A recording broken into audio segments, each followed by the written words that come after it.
Douglas Adams, could we have avoided this Y2K problem somehow?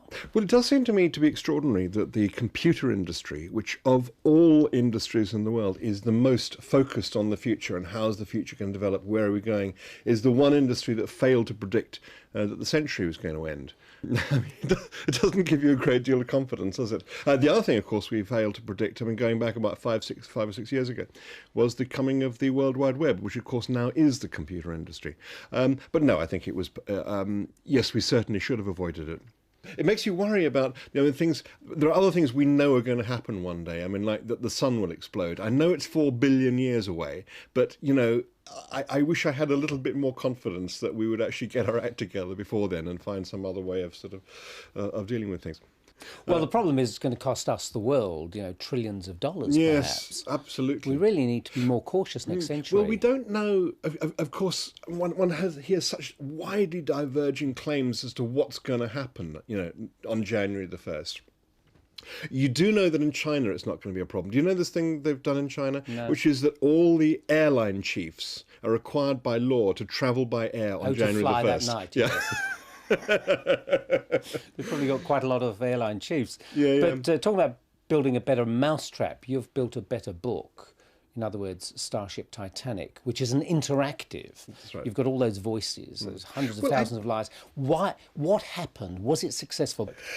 Well, first of all, I've never claimed that it's a better type of book any more than television is a better type of radio. Or I think one medium sits next to another rather than supplants it.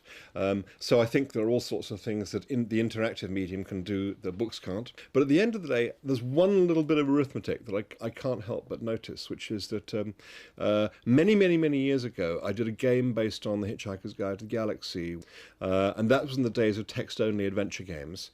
And it was myself and Steve Moretsky who wrote it together, the two of us, over a period of about 6 months. So 2 people, 6 months, and we sold them for about $40 a pop.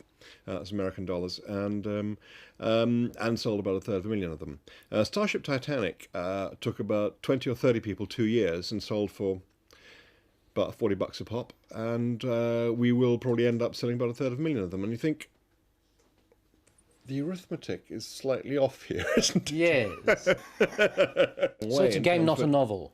No, it's interactive fiction, it's a novel, it's a game, it's whatever you want to call it. So it's a natural medium, you think? I think so. I mean, at the moment, it's still very, very technological in the following sense of the word technology, that technology is stuff that doesn't quite work yet.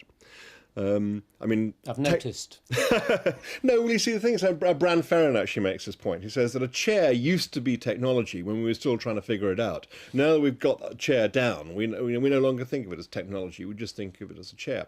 But computers are still technology because we're still wrestling with it. So it's still being invented, and we're still trying to work out how it works. So, okay, imagine that the technology has ceased to be stupid and is really, really effective, and you're still writing in about 2020.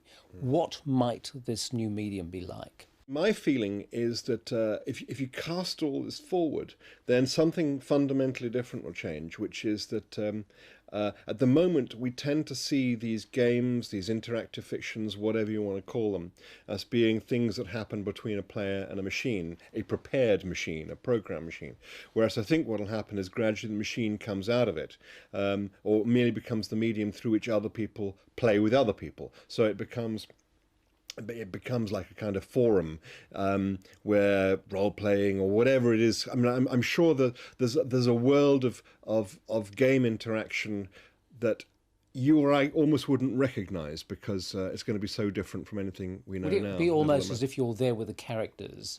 Yeah, I think rather so. than there with the machine. I think so. I mean, I think the machines really, it's time for the machines to disappear. We've had enough of these machines. Yes. We just want them to go away, do their job out of sight.